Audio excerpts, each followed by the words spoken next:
The call came at 6:47 a.m. on a Tuesday morning.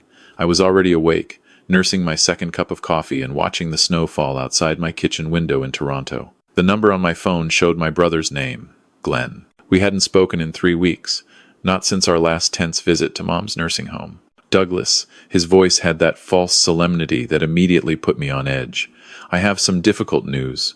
Mom passed away last night. Peacefully, in her sleep, I set down my coffee mug, my hand suddenly unsteady. What? When? I was just planning to visit her today. The funeral is Friday, he continued, cutting me off. His tone shifted, becoming almost businesslike. I've already made the arrangements. Oh, and Douglas?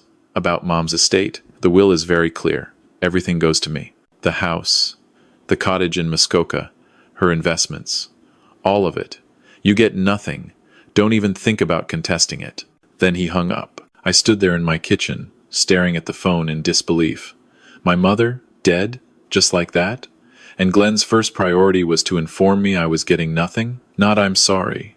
Not she went peacefully, but a threat not to contest the will? Something was very, very wrong. Let me back up. My name is Douglas Harrison.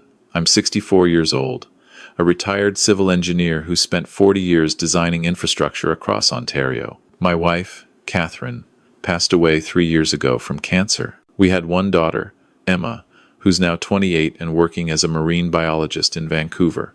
After Catherine died, I threw myself into volunteering and staying close to Mom. She'd been my rock through the grief. My brother Glenn is 4 years younger, 58. We grew up close enough, playing hockey in the driveway of our old house in North York, but as adults, we drifted. Glenn became a real estate agent, married Patricia, had 2 kids. On the surface, everything looked fine, but I'd noticed things over the years. Glenn was always chasing the next big deal, always stretching himself thin financially. His business had some rough patches. There were whispered conversations at family dinners about investments that went south, about Patricia working double shifts as a nurse to keep them afloat. Our mother, Helen Harrison, was 85 and had been sharp as a tack her entire life. A retired school teacher, she could still recite poetry from memory and beat anyone at Scrabble. She lived independently in her home in Richmond Hill until about 9 months ago, when Glenn convinced her she needed extra help. He suggested he become her power of attorney just to manage bills and medical appointments.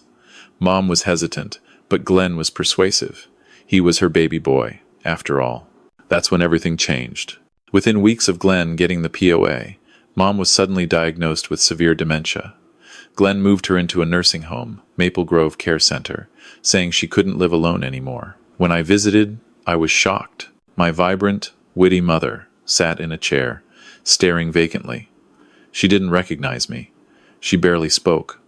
When she did, it was confused, fragmented. Is this really possible? I'd asked her doctor, Dr. James Whitmore. She was fine 2 months ago. Dementia can progress very rapidly in some cases, he said smoothly. The cognitive decline in patients her age can be quite sudden, but it didn't sit right with me. I visited Mom 3 times a week anyway, even when she didn't know who I was. I'd hold her hand, tell her about Emma, about the projects I was working on as a volunteer.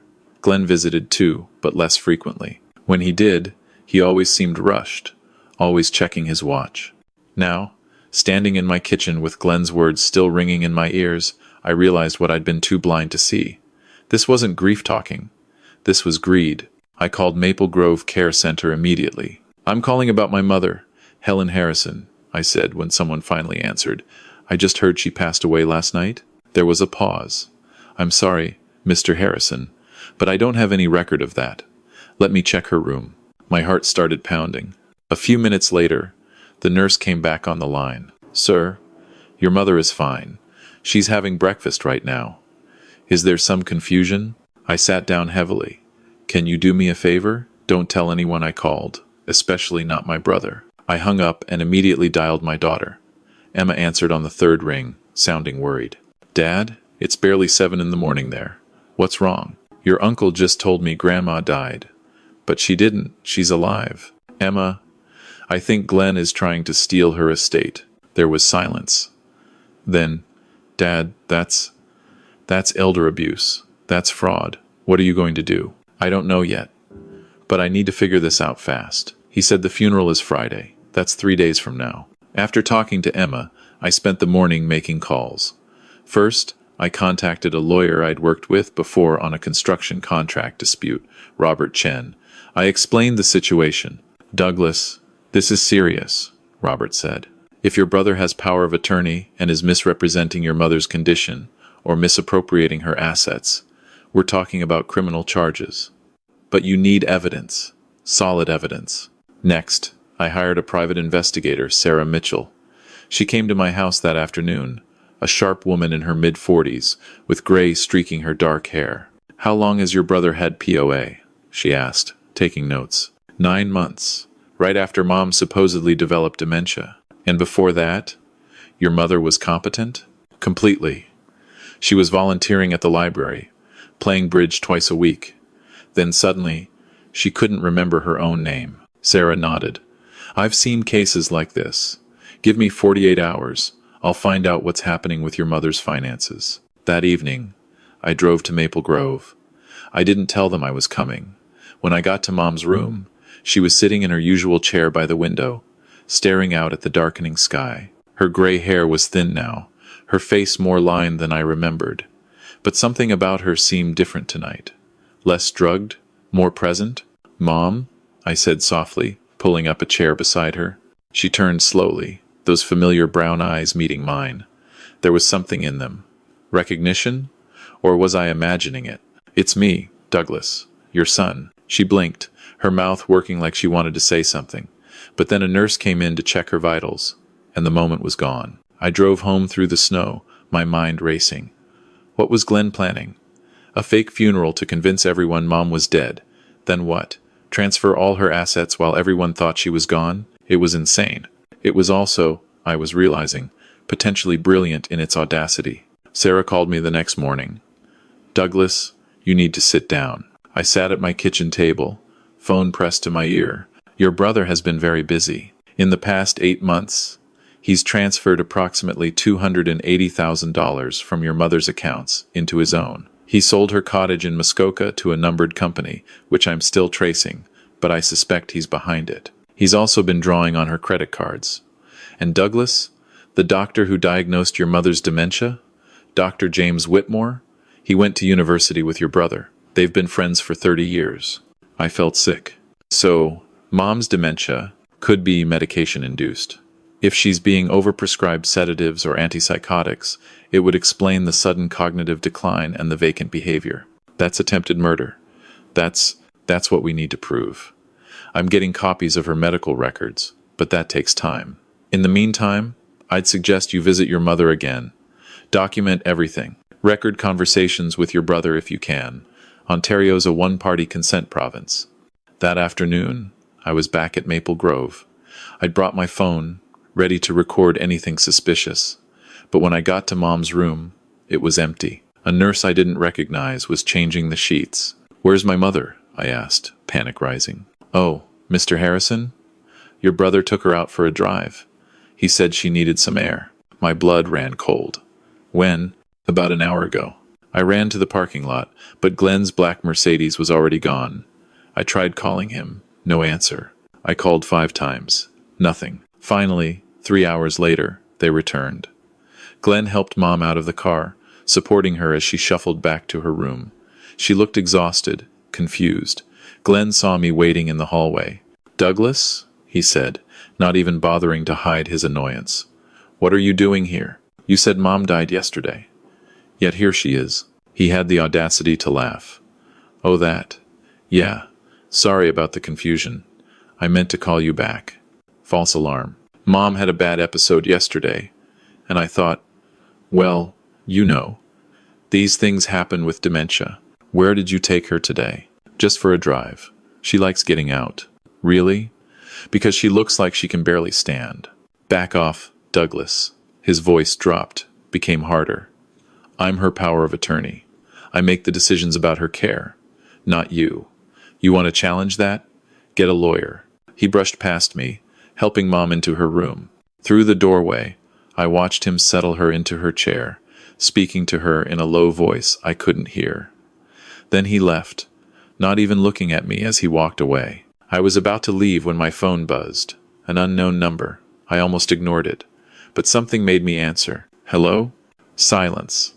Then, a whisper. A woman's voice, faint and scratchy. Douglas? Yes? Who is this? Douglas. It's me. The voice was so quiet I had to press the phone hard against my ear. Who? It's your mother. I froze. That couldn't be. Mom was right there in her room, and this call was coming from... I checked the screen, a blocked number.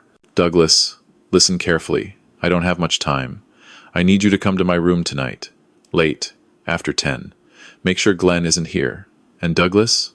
Don't tell anyone about this call. The line went dead. I stood in the parking lot, snow falling around me, staring at my phone like it had transformed into something alien. That was impossible.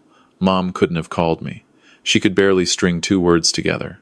And yet, that voice, even whispered and strained, had sounded like her. The real her.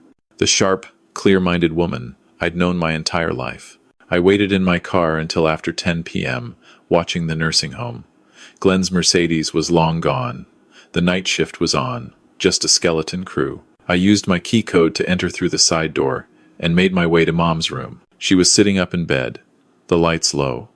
When I entered, she turned to look at me, and in the dim light, I saw her eyes.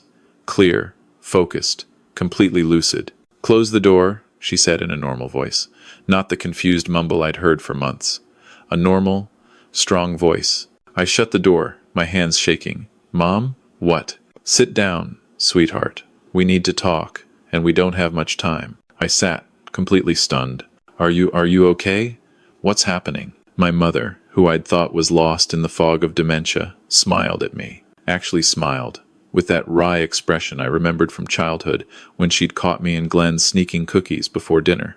I'm fine, Douglas. I've been fine this whole time. But the dementia, the diagnosis, you couldn't even recognize me, because I was pretending. The room seemed to tilt. Pretending?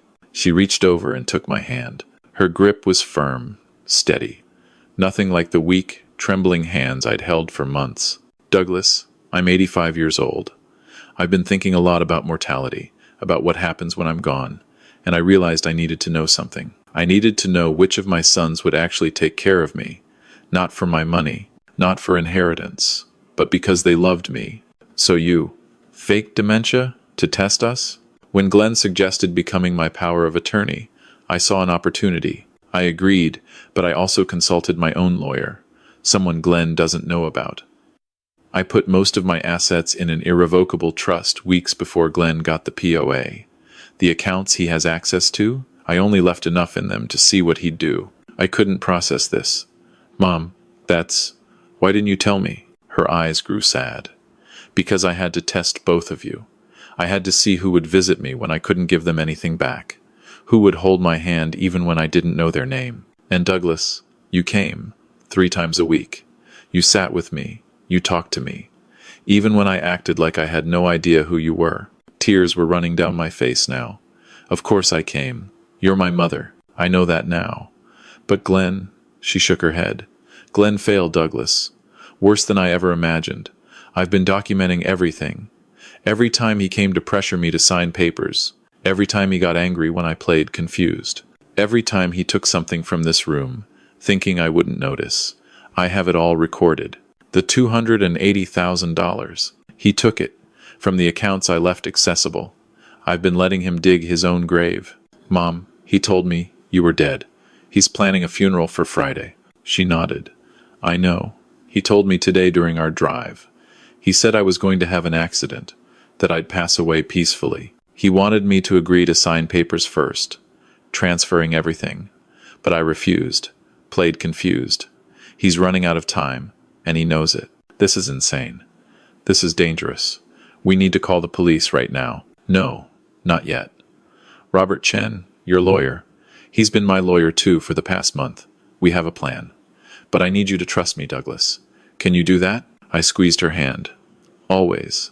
Over the next 2 days, we set everything up. Robert brought in the police, but quietly. They agreed to let Mom's plan play out, to catch Glenn in the act with irrefutable evidence. We installed hidden cameras in Mom's room, tiny things the size of a button. We coordinated with the nursing home staff, those we could trust, and Mom continued her act, playing the confused, declining patient whenever Glenn was around. Glenn came twice more. Once to bring papers for Mom to sign, transfer documents for her house. Mom scribbled something illegible, acted like she didn't understand. Glenn's frustration was visible, barely contained. "Just sign clearly, Mom," he said through gritted teeth. "I'm trying to help you." The second time, Thursday night, he brought a syringe. I watched the video footage later, and it made me physically ill. He told Mom it was her medication, but we had it tested later. It was a massive dose of sedatives, enough to sedate a horse. Mom pretended to take it, but palmed the pills. "Tomorrow," Glenn said, smoothing her hair. "Tomorrow you'll finally be at peace, Mom. No more suffering." Friday morning came. Glenn had booked Thornhill Funeral Home. He'd sent out notices, called relatives. Cousins I hadn't seen in years called me, offering condolences. I played along, said yes. The funeral was at 2 p.m. Yes, it was very sudden. The funeral home was packed. Glenn had gone all out, flowers everywhere, a large photo of Mom from 20 years ago at the front of the room. He'd even written an obituary, full of flowery language about beloved mother, and after a long illness. I sat in the front row with Emma, who'd flown in that morning. Glenn sat across the aisle with Patricia and their kids. His face was composed, appropriately sorrowful. Patricia kept touching his arm, comforting him. His children looked genuinely sad. They'd loved their grandmother. At exactly 2 p.m., Glenn stood up to give the eulogy. He walked to the podium, adjusted the microphone, and began to speak. "We're here today to celebrate the life of Helen Margaret Harrison, born February 14th, 1939, passed away January 7th, 2025. Mom was an incredible woman, a teacher who shaped young minds for 35 years, a mother who always put her children first. And in her final months, she trusted me to care for her. She knew I would protect her interests, manage her affairs, and ensure she was comfortable." He paused, his voice catching with emotion that I now knew was completely false. "Mom always loved me best," he continued. "She told me so many times. She knew I was the responsible one, the one who would take care of everything. She wanted me to have her house, her cottage, everything she'd worked for, because she trusted me to use it wisely, to take care of the family." I stood up. Every head in the room turned. "That's interesting, Glenn," I said loudly. "Want to tell everyone where Mom really is right now?" Confusion rippled through the room. Glenn's face went white. "Douglas, sit down.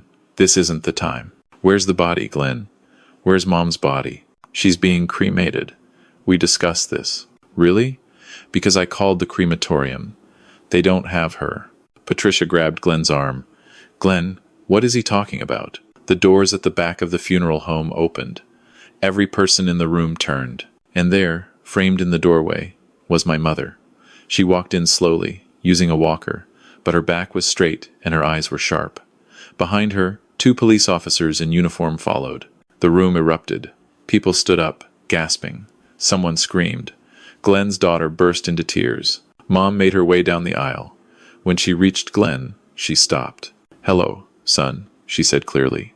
"I'm not dead, but your inheritance is." Glenn's mouth opened and closed like a fish. "Mom, you're confused. You're sick. This is a mistake."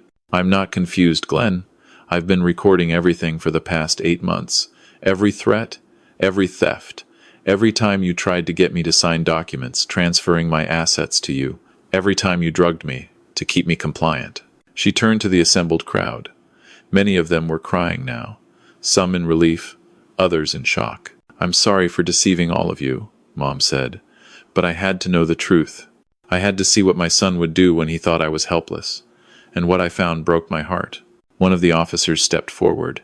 "Glenn Harrison, you're under arrest for elder abuse, theft over $5,000, fraud, and attempted probate fraud. You have the right to remain silent." Glenn tried to run. He actually tried to push past the officer and run for the door, but he only made it 3 steps before he was tackled, handcuffed. His kids were sobbing. Patricia stood frozen, her face a mask of horror. As they led Glenn away, he shouted back at Mom, "I'm your son. You can't do this to me. I needed that money. Mom watched him go, tears streaming down her face. But her voice was steady when she spoke.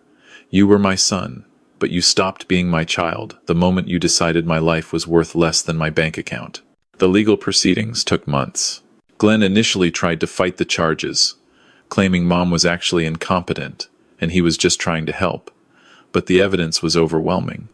Video footage of him trying to force her to sign documents, audio recordings of his threats, bank records showing the theft. Dr. Whitmore's testimony, after he was granted immunity, about how Glenn had pressured him to prescribe unnecessary medications. In the end, Glenn pleaded guilty. He got 5 years in prison, was ordered to repay the $280,000 he'd stolen, plus $50,000 in fines. He lost his real estate license permanently. Patricia divorced him, got full custody of the kids. They were devastated, but Emma and I tried to stay in their lives, tried to be the stable family they needed. Dr. Whitmore lost his medical license. He'd knowingly prescribed dangerous medications to an elderly patient at the behest of her POA without proper evaluation. The College of Physicians and Surgeons of Ontario was not lenient. As for Mom, she moved into a small condo near my house. She was done with the big house, done with maintaining property. She wanted to be close to family, to Emma when she visited. To me, we had dinner together twice a week. She volunteered again, this time at an elder abuse prevention center, sharing her story to help others recognize the warning signs. We established the Helen Harrison Elder Protection Fund with part of the money Glenn had returned. It provides legal assistance to seniors fighting financial abuse cases and funds educational programs about POA responsibilities. One evening, about a year after everything happened, Mom and I sat on my back porch, watching another Toronto snowfall. She held a mug of tea, wrapped in a thick blanket. "Do you ever regret it?" I asked. "The way you tested us?" She was quiet for a long time. "I regret that it was necessary. I regret that my own son could do what he did. But Douglas, I don't regret finding out the truth. I had to know who would love me when I had nothing to give. You gave me everything that mattered," I said. "You taught me integrity. You taught me that doing the right thing matters, even when it's hard, especially when it's hard." She smiled, reaching over to squeeze my hand. "And that's why you passed the test.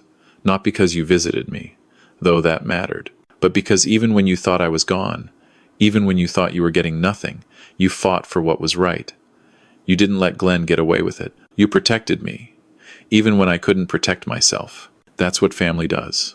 Real family, yes. But blood doesn't make you family, Douglas. Love does. Choice does. Showing up does. Glenn was my blood, but he stopped being family the moment he decided I was just an asset to liquidate. We sat in comfortable silence, watching the snow pile up on the fence, on the bare trees. Inside, I could hear my phone buzzing. Emma, probably, calling from Vancouver for our weekly check-in. Mom's lawyer, maybe, with updates on the charitable fund. Life, moving forward. Mom looked at me, her eyes still sharp and clear. "You know what the saddest part is?" "What?"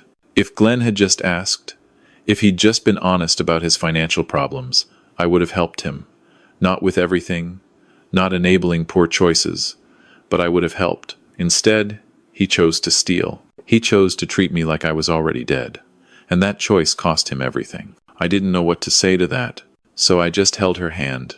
This remarkable woman who'd taught me more about strength and dignity in the past year than in all the years before. She'd survived betrayal by her own son, orchestrated her own rescue, and came out the other side determined to help others. That's the thing about family, the real kind. It's not about blood. It's not about inheritance. It's about showing up. It's about loving someone even when they can't give you anything back. It's about fighting for what's right, even when it means standing against your own brother. Glenn made his choices. He chose greed over love. He chose theft over integrity. And he's paying the price, not just in prison time, but in the loss of his children's respect, his wife, his career, and his mother's love. As for me, I got something far more valuable than any inheritance. I got more years with my mother, real years, where we could talk and laugh and heal. I got the knowledge that when tested, I did the right thing. And I got the chance to be part of something bigger, helping other families avoid what we went through. Blood doesn't excuse betrayal. True family protects the vulnerable. And sometimes, The bravest thing an 85-year-old woman can do is pretend to be helpless, just to find out who will help her when she can't help herself. That's what I learned from Helen Harrison, my mother, my hero, the woman who taught me that dignity matters more than dollars, and that real love shows up, even when there's nothing to gain, especially then,